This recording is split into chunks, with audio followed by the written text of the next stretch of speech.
Hello guys, welcome back to the channel. In this today's tutorial, I'm going to show you how we can find privacy policy in CapCut mobile application.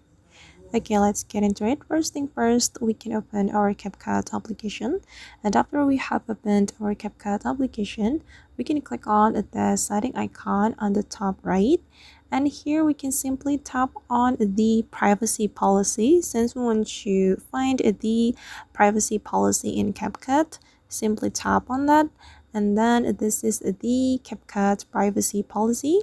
You can scroll down to go to the bottom and to read the whole privacy policy in CapCut application.